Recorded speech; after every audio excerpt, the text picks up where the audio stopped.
Mbote baninga mikati na kolo tozana esengo susu ya kozala na bino elongo na kati ya émission na biso place nini tozolobela 3e testament toyebi ete monguna azolinga te bana nzambe bayeba makambo ya nzambe azotinda baange na ye mpona kobloke situation me bakoka biso te mpo toza na kati ya lumière tokolemba mpe te tokotika mpe te naopesa bino nyonso mbote na kombo na Yesu Kristo.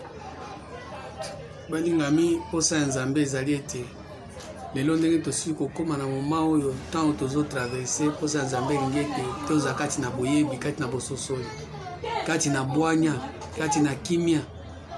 Yango wana nzambe azotindela bino mokanda oyo Bible mpo ete toloba makambo ya nzambe, toloba makambo na biso te, toloba makambo ya bolingo ya nzambe.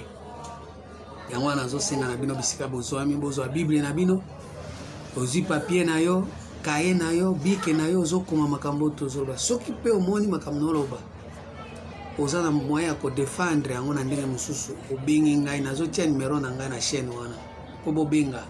So pe mituna ezali obengi ozwa biyano. Nayebi ete nzambe na bolingo na ye azolinga totika na kati na ignorance te. Kabi mon peuple périt faute de connaissance. Or tango atindi liloba na ye ezali po bato bayeba. Yango moni lelo tozoloba mingi na 3e testament nzambe aye na kanda. Kanda na ye matiti na likolo. Oye likolo ezala na esengo, likolo ekomi na kanda. Pourquoi? Parce que nous toloba mingi na mukanda ya 1 Romains 1 verset 18. Nzambe azomona ke tozwi bato bazwi vérité, babombi yango, bakache yango, baboyi kobimisa vérité, mais mensonge nde ezobima. Parce que nzambe akangi kanda lobi non. Esengelaki bato bayeba divinité na ye, bayeba bwanya na ye, bayeba grandeur na ye, bayeba monene na ye, bamona yango na misu boye, mais bazwi yango bakangi. Nesko kanda etelemi abandi sikoyo osasa bato nyonso batelemela mwana na ye oyo ezali vérité. Nzambe alobi vous connaîtrez la vérité vous affranchira, vous serez réellement libre. Jésus alobi je suis le chemin, la vérité et la vie. Et mon Nzambe alobi l'heure vient, l'est déjà venu où les vrais adorateurs adorent le Père en esprit et en vérité. Dans Jean 14 verset 16 à 17 alobi Jésus alobi boye. Jean 14 totanga ngona verset 16 à 17 yo petanga Bible na yo. Jean 14 16 à 17 alobi boye na otanga ngona kombo na Yesu Kristo. Dans verset 16. Et moi je prierai le Père et il vous donnera un autre consolateur afin qu'il demeure éternellement avec vous. Un autre consolateur afin qu'il demeure éternellement. Afanda na bino libela na libela. C'est-à-dire bokabwana na etu. Bokabwana lisusu te. L'esprit de vérité. OK. Et le Nzambe so mto akoti na esprit de vérité.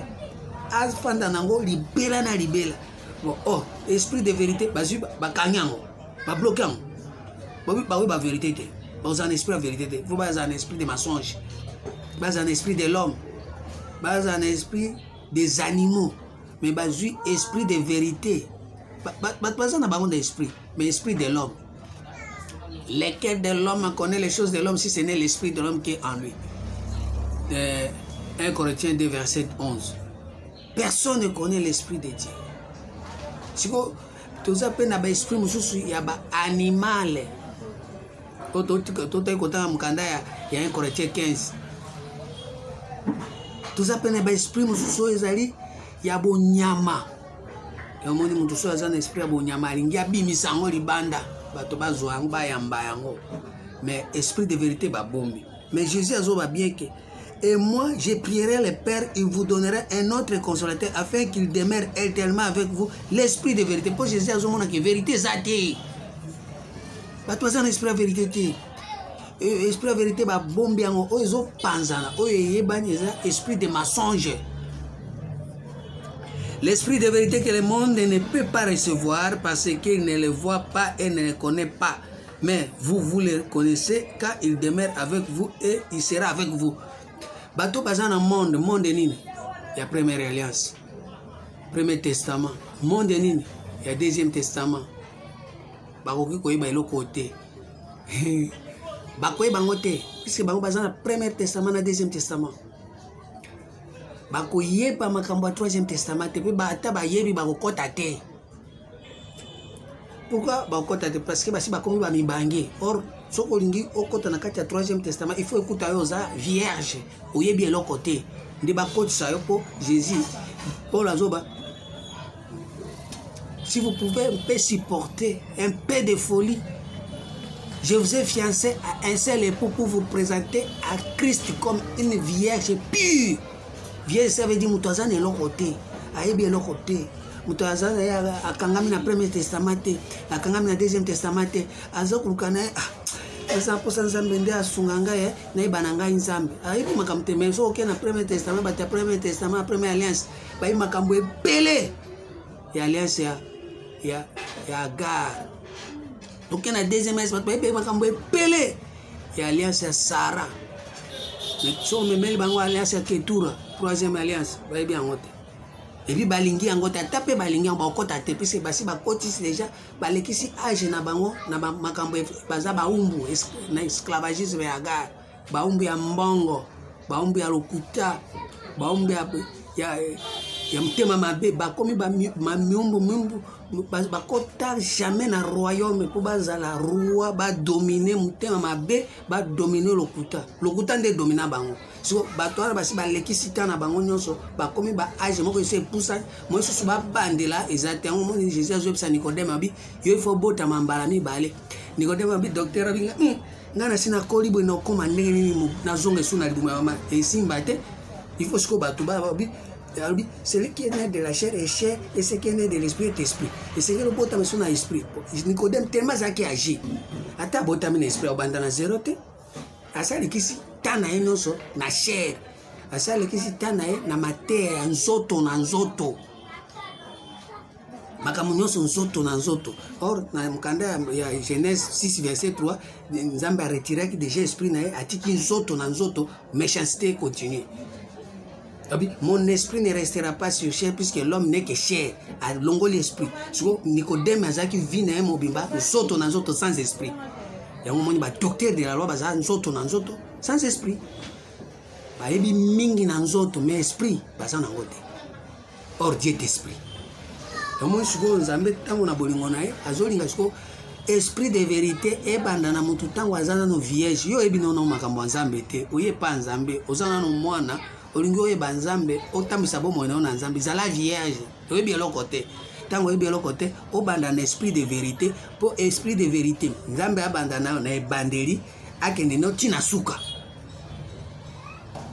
ndenge moko obina mukanda ya Psaume 121 verset 8 abina kozana na ebandeli tina suka te boko koma na so ça veut dire généalogie na yo jeunesse na yo okosala ngo na bolenge na yo na bonzambe okosala suna makamuna osala no masumu tango komi mobange malade kangi yo okomi pembeni akokufa ndio bandi koba nalingi sikonde na yamba Yesu ozo yamba Yesu na retard so jeunesse na yo ki jeunesse na olekisi yango na nini na ambiance momelo toko meli bangi so tango komi mobange olingo okufa ndio baobi okena okepanza non na kati ya troisième testament il faut banda na Nzambe osuka na Nzambe obandi na crainte ya Nzambe okomi na suka na crainte ya Nzambe oso banga ka Nzambe vina mo banga Nzambe po ende mokeli na nyonso yende akeli yo monde na yende akeli yango.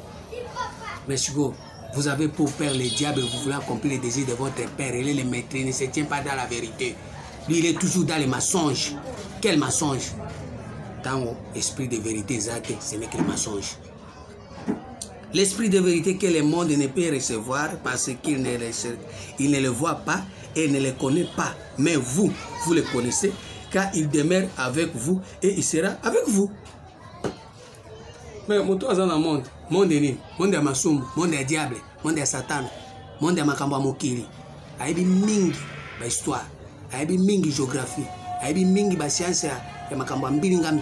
Mais makambo Nzambe aibi yango te, azana monde. Au verset 19 au Bible. Encore un peu de temps et le monde ne me verra plus, mais vous me verrez. Car je vis et vous vivrez aussi. moi tant que Jésus azoba makambo azana confiance tant que mutu azana esprit la vérité sengeli pe à vivre yango azo vivre esprit la vérité ça veut dire ozoroba makambo yo moko ozo vivre yango ça te obeta histoire na makambo mais nzambe ba beta yango histoire te eza makambo yo moko ozo vivre na bolenge na yo ozo sali ba ambiance o koli na busoba titi omemi vie na yo na busoba siko tango komo bange nde olobi ngana lingi na yamba Yesu non obotama te okufa kaka ndenge wana na bopakano ndenge wana kobotama ya Jésus fo banane na virginité na yo otravaille mpe bomoi na yo abi travailler pour la vérité qui ne périt jamais tango ozotravaille na vie na yo ozotravaille mpe na Jésus elongo mais toi tu travailles pour la vérité qui périt yango moi toujours ozolinga makambo ebele salema mais makambo wana tango kokufa otiki ba immeuble otiki ba ndako otiki ba coffre fort otiki ba compte na ba banque okufi otiki tout famille na yo ba weleli yango bitumbe bimi likolo ya biloko yo salaki mbula no nyonso lekisa kaka nasomba mapango natia ba mbongo na banque nene na osombi mapango bo tanka okufi boye dossier ya liboso bakena na morgue tango bokuta na morgue opesa na créer ndako totala babuku ya mapango neza combien bato bamona lipasi te bato banyokwami te mais bakomi koretrouve yango facilement oro yo omitungisaka oboyi koyoka nzambe oboyi kolanda nzambe likola babiloko wana siko ntango okufi nde balobi okei pa nzambe non vi na yo nyonso ifalaki oluka mbongo na nzambe elongo osomba bandako na ozotosa nzambe ozobanga nzambe ozoteya mabe makambo ya nzambe ozoyoka ase mama nzambe akoyamba yo yango tozoyebisa bino na chaîne na biso oyo esengeli ngongo tozoloba tokotisa esprit de vérité. Vous connaîtrez la vérité vous enfranchira et vous serez réellement libre. Vous êtes prisonnier à l'okuta, prisonnier à Mutamabe, prisonnier à Moibi, le Lendo. Nous sommes en prison à Bobimate. Yango tozo ibsabi aussi goyo. Zambe na bolingo na atinde bino troisième alliance, troisième testament. Pour être biso baso elongo, toza na mokonzi be moko. Oyo azoleka na nzela ya Yesu Masiya, aleka na nzela bato ebele te. Nzela ya pasteur te, nzela ya bishop te, nzela ya révérend te, nzela ya Yesu ya bi biloko nyonso abi soit Paul, soit Apollos, soit Eliwa, soit Evi eza ya bino. Ya yebika Christ. Toto tanga na mukanda 1 Corinthiens 3 verset 21 à 23. Christ pe moko alobi muto atama ko leka okende pa tata te soki ayeke epa ngai te. Ana oye sabino tant ekoki esengeli toto sa nzambe to banga nous avons droit. Tozana droit ya ko banga nzambe pe ko lukaye. Bolinga te boko lukaye parce que azo tandela bino ba malade kili liboso a oza deuxième vague troisième vague ezoya so boy koto se lo banzana troisième vague ezoya deuxième vague nano ya coronavirus ezo ravager troisième ezoya mais chance oza tantôt so oyoki lo banzambe o se ressaisir ozongeli nzambe okomi ko banga ko sala mabe okomo to se lo banzambe nzamba ko épargner yo ba fléau oyo ekoya mais yo okoleka mbeka te esengo na bato bazolanda bazoyoka siko tozoloba tant que Jésus azoya na kati na bomoi na biso ndenge tozoloba tozoya po te tosekisa Yesu na kati ya bomoi ya moko na moko Yesu aza ya kokufa bonzambe eza ya kokufa bonzambe ezobouge te eloko ezobouge eza bosatana eloko eza na mouvement eza bosatana Satan nde azosala mouvement. Satan, oh Jésus a joué sa pierre. Arrière à moi, Satan. Puisque tes pensées ne sont pas les pensées de Dieu, ce sont les pensées des hommes. Oh, ils ont un mouvement, ils ont pensée humaine, pensée à Batou. Ba église, nous se tournons à penser à Batou, penser à Nzambé, Zate. Et on m'a pensé à Nzambé, Zana Katina Yesu. Il faut qu'on réveille Jésus. Qu'on ressuscite Jésus. Colossiens 3 verset 2. Colossiens 3 deuxième verset.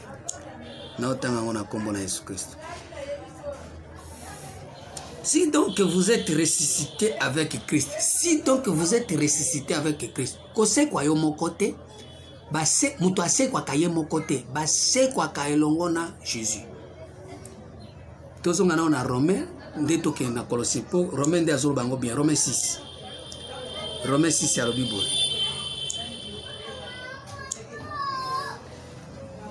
Que dirons-nous donc?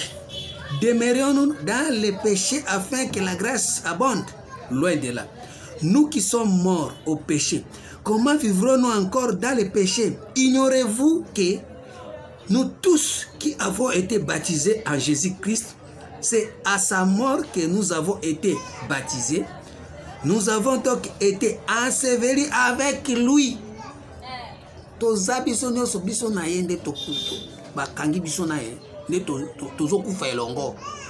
Nous avons donc été ensevelis avec lui par le baptême à sa mort, afin que, comme Christ est ressuscité des morts par la gloire du Père, de même nous aussi, nous marchons en nouveauté de vie. Balinga balinga mikati nankolo totambola na nouveauté de vie, eza vie ya kalate. Yo zana vie ya kala, ozolo baki ozana Yesu so sekwi, o sekwi ndenge ateta ba mona ba vie ya kala kati na yo. Makambo nyonso ya kala ya vieil homme ezo salema et puis obi ko ozana Yesu. Yesu nini wana? Oya kala vieil homme. Il faut ko kufa na ye, ko sekwa na ye longo. Et puis soko sekwi na ye longo, oko tambola na nouveauté de vie. Ah sambe nanya ko kama kambo aboye. Esenge ba mona yo différence na ndenge zaka kala. Mais ba yebeli ona ndenge lokuta. Tele ba yebeli kana ndenge lokuta. Lobi kuna bebe ona mutema mabe. Lelo ti lelo ba ba mutema mabe. Mais Bible ka ndo simba na mpanzi. Ozo simba Bible et puis ozo ba shondo boroboro shokondo boro shokoboro. Ba shondo boro shoboro. Mais mutu akala zakaka. Bashiko boro mutu akala zakaka. Ogozo nyongwa mutu futate. Mutu azo cancelo elo côté mais yo bandi ko tonga e partout. So mutu asali elo komoko ba tuti mabakwa kwe ale comme sujet ya mokeri. Ozana mutu akala. Or yesengelo au marché na nouveauté de vie. Mutu au marché na nouveauté de vie. Ndi azo se quoi. Na monde biso tozolinga siko batu nyonso baza koyoka loba ya Nzambe fo bakufa na vie ya kala basekwa na vie ya sika ekomonana. Mais toebio na lokuta na telefone. Allo na lemba zo ndo zana gombe. Et puis tango zolo bozana lemba tokoka moto agombe azoganga kitambo otali lemba otali kitambo omoni ki transport kitambo ezana lemba te. Mais ndenge nini ya zo bazana lemba or ba transport ezoganga kitambo. Or kitambo baganga gango a partir ya gombe. Oyebi ki oyo aza moto alukuta. Mais yo lokuta osaka na vie wana. So mutu asa déficition nyongo komi ko pesa e ba adresse ya lokuta. Mundele pesa asa sali musala e komi ka ba neto zana kitambo neto zana lemba chelanga video na mona yo. Okomi wa batterie esili lokuta. Yango tozo yebisa bino boko mabato ya sika. Bizaleli ya sika, or bizaleli ya sika. Esengelo tambola nango na vie wana ya esprit de vérité ezala na yo éternellement. Libela na libela. Totanga mwa mkanda ya Jean 14:16. Esprit de vérité eko demeurer na kati na yo éternellement. Libela na libela kolongwa lisusu te. Tokute suma songe kati na yo lokuta. Balinga mikati na nkolo. Nous avons donc été ensevelis avec lui par le baptême à sa mort, afin que comme Christ est ressuscité des morts par la gloire du Père, de même nous aussi nous marchons en nouveauté de vie. Ce qu'on en nouveauté de vie. Et qu'on y bana. Tous on a Colossiens 3. Bato batambo en nouveauté de vie ezandeng.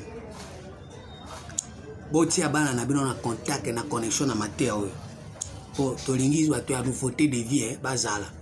Zate vie akala. Okoti na politique, ozaka na vie akala. Oyiba na tango ya Mobutu. Oyibi na tango ya Mzee. Oyibi na tango ya Kabila les petits. les grands oyibi oya susu na tango ya Tshisekedi osaka moyibi entre tayonde batiaka o liboso na etonga po opesaka badon mais oza na vieil homme mutu ya kala azo fonctionner otamba nouveauté de vie te mboka ezokufa likolo na yo yango wana azosenga na bino tan ekoki ya kobanga nzambe nzambe ya mutu ya mosala mutu te nzambe mwana bitinda mutu te kanda na ye sekiti Colossiens 3 verset 2 tout banda na premier verset. Si donc vous êtes ressuscité avec Christ, cherchez les choses d'en haut où Christ est assis à la droite de Dieu. Soko sekui kati na Yesu banda koluka biloko ya likolo koluka su biloko ya sete biloko ya seza nini place oyo diable alingaka bato baza po yende batia na poussière na se na mabele balobi yo musala neza kotambola na libumu okozaka terre koluka su biloko ya ba diable te koluka biloko ya satana te banda koluka biloko ya likolo. Affectionnez-vous aux choses d'en haut et non à celles qui sont sur la terre. Biloko ya likolo na biloko ya mabele za te koke na plateau de bateke bandi koluka manyoko ndolo biloko ya mabele wana te.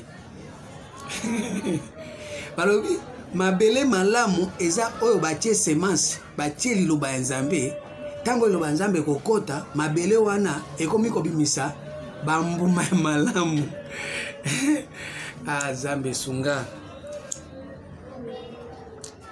Affectionnez-vous donc aux choses d'en haut et non à celles qui sont sur la terre, car vous êtes morts et votre vie est cachée en Christ, en Dieu. Vie na yo bomba nchiko na kati ya Christ na kati ya bonzambe. Ça veut dire vie na yo to komo na susu yo moko ozotambola te, otambola na ba pasha na ote.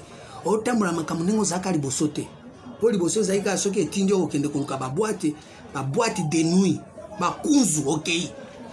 Liboso zaiki soki etindi okende koluka esika nini oyo avant kolala il faut ça la buzoba ok mais vie na yo e bombani na kati na Christ e bombi yo komi kotambola siko le longe Nzambe alingi à ce moment là babisala sala makambo nyonso ya mabe oza osala liboso ekosala masusu te bakomi kokende koluka yo kote babanda kokende komona liboso na bacoin oza lisu te bakomi koluka yo kote oyo bato basalaka bacope wana ezali kaka ya kodestabilize vie ya bato oze sukuna te bakomi koluka yo esika oyo bato soki basangani babandi likita ya kotongo oze sukuna te batali yo me mutu otomisana kotonga na nzela moko ndenge nini lelo akomi soka biso tolingi tobanda kotongo akamati nzela akei po yo vi na yo nini ebombani na kati na Christ aza na kati na bonzambe nde ezo reflecte vi na yo balingami kati na nkolo siko mate ya boyi bolingi yango te bolingi babamba bino ba veste batongola bino bameisa bino ba mafuta or biloba ya Nzambe eza onction mobimba ezokita. Affectionnez-vous aux choses d'en haut, non à celles qui sont sur la terre, car vous êtes morts et votre vie est cachée en Christ en Dieu.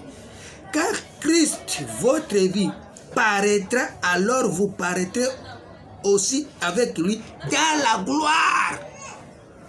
Oh, olingami. Ce qui est soit apparaître, yo pozo apparaître na elongo na kati na nkembo. Balingami kati na nkolo. Eze susu na kati ya koswana te. Eze susu na kati ya lokuta te. Ozo koma ko apparaître na kati na nkembo. Ça veut dire so bato amoni yo babi. Oya solo muto Nzambe yo. Bazo kumisa Nzambe na nzela na yo puisque soko ozo apparaître direct na Christ. Ça veut dire makamyo sozo sa bon Nzambe za na kati. Iso mona na ke oyo aza mosali ya Nzambe ya solo. O aza mwana ya Nzambe ya solo. O aza pate ya Nzambe. Mais lelo pate ya Nzambe aza wapi? Gloire eza wapi? Ezaka soko moni muto ayebwe. Amemelio masumu na nyonso lokuta na lokuta. Azolo babwe lokuta. Makambo nyonso akolobelo na monoko boye pratique nango asalaka te. Gloire eza te. Akopeso ba discours ya malamu. Mais tango akoposer ba acte ezobima ndenge mosusu. Gloire eza te. Yango wana tozosenga na bino ntango bokota na kati na chaîne na biso. Il faut bino nyonso boza na bon moy. Bokufa bondima liwa. Bokufa na bizaleli ya mabe po bosekwa na nouveauté de vie bo apparaître na kati na gloire na kati na nkembo.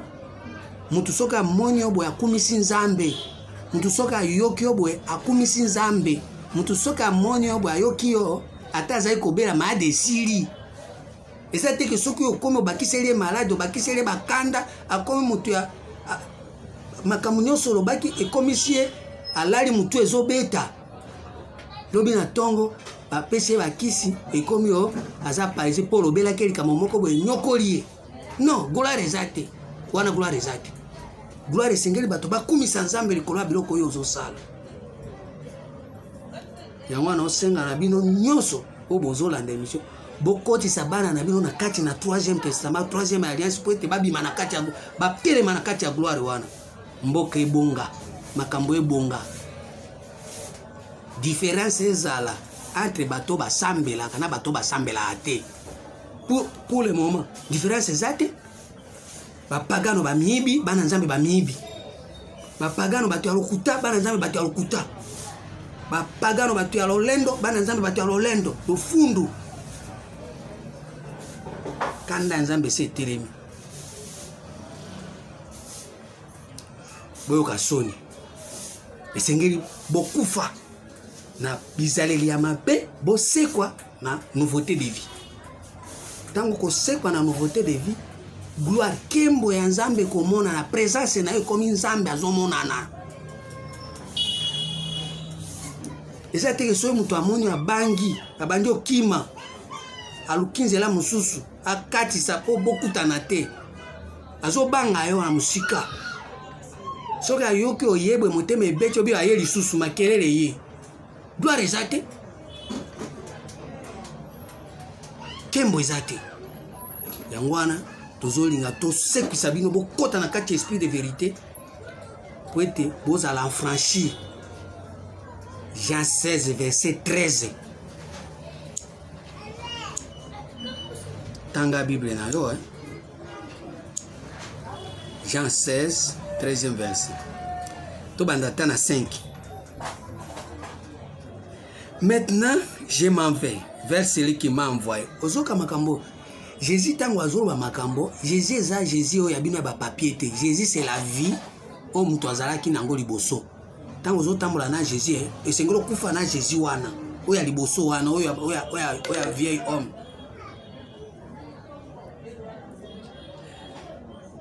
Maintenant, je m'en vais vers celui qui m'a envoyé et aucun de vous ne me demande où vas-tu.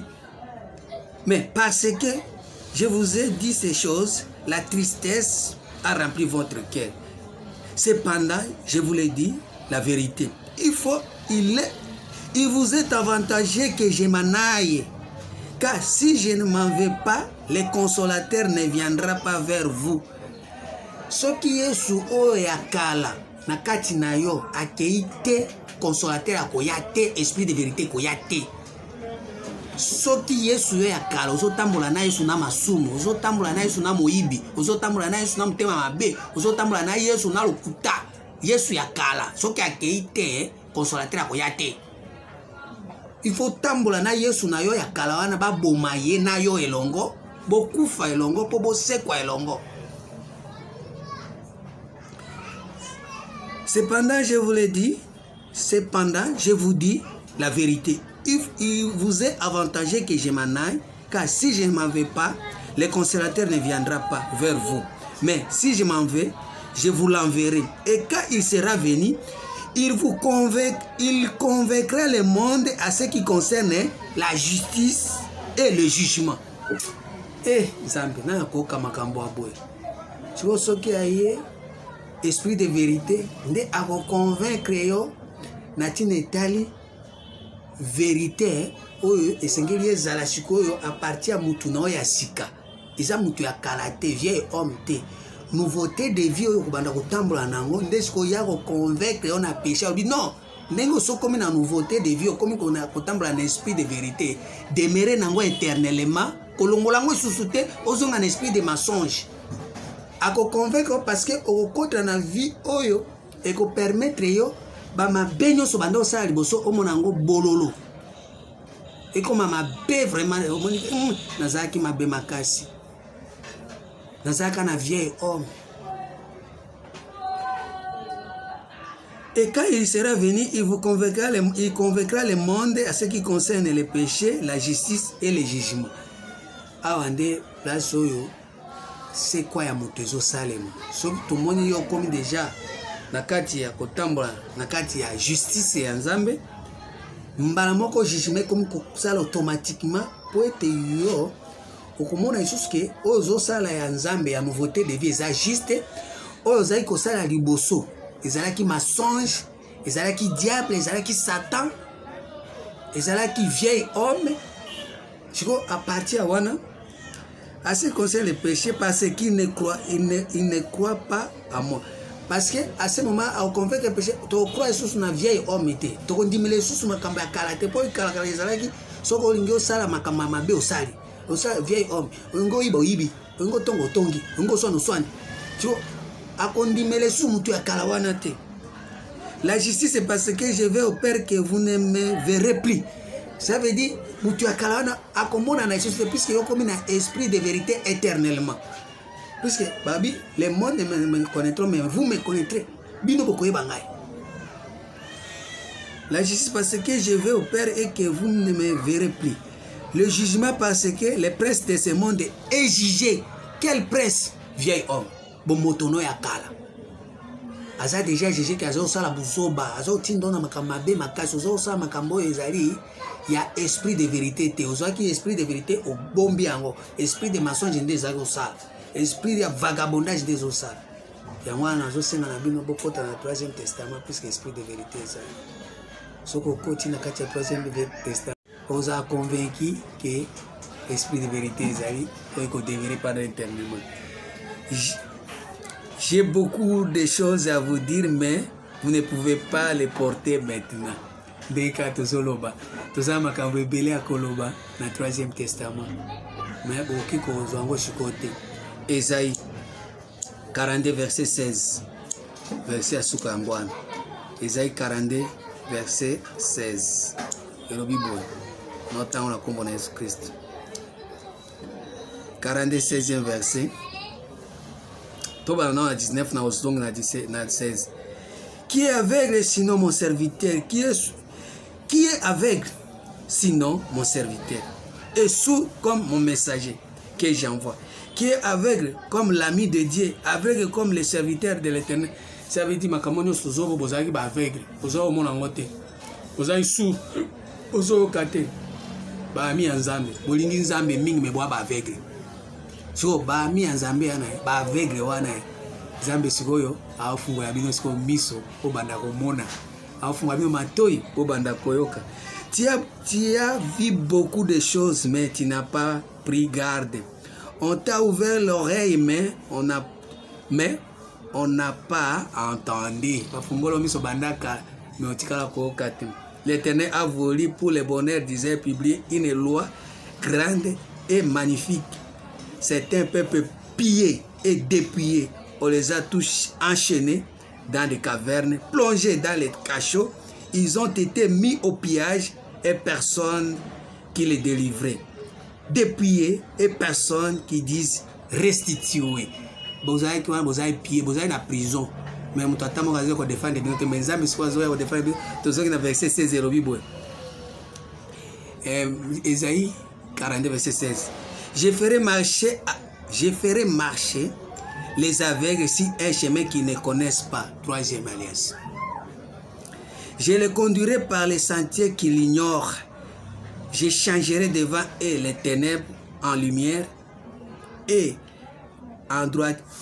les endroits tortueux en plaine. Voilà ce que je ferai et je ne les abandonnerai point. Voilà les amakamba 3e testament. Nzamba otika binote. Mamio solobia wa Isaiah bonzambe. Tikete kombo ya Nzambe komisama. Kombo ya Yesu yeba na lisusu. Kwete nalingi bino boyeba ke Nzambe alingi bino mingi. Alingi bino mingi napesa bino litabisi ka verset moko. Romains 16 et Romains 15 verset 20 à 21. Litabisi. Bolinga litabisi te. Bozwango. Romains 15 verset 20 à 21 3e testament. Le Bible. Je me suis fait honneur d'annoncer l'évangile là où Christ n'avait pas été nommé, afin de ne pas bâtir sur le fondement d'autrui selon qu'il est écrit. C'est à qui il n'avait pas été annoncé verront, et ceux qui n'avaient pas entendu parler comprendront. De makambo tosa siko tolingi makambo bao batika koyoka te bakbanda koyoka bao batika komona te bao banda komona bao basai ko comprendre te bao comprendre tozo annoncer évangile à Jésus Christ et siko batika li ko nommer te biso toyi wana poto nommer troisième testament ba nommer na premier testament na deuxième mais oyo ya troisième batika ko nommer te biso toyi wana po ete kombo ya Yesu to komisango esika wana Zamba pambola bino etikala buna kombo ya Yesu Christ amen.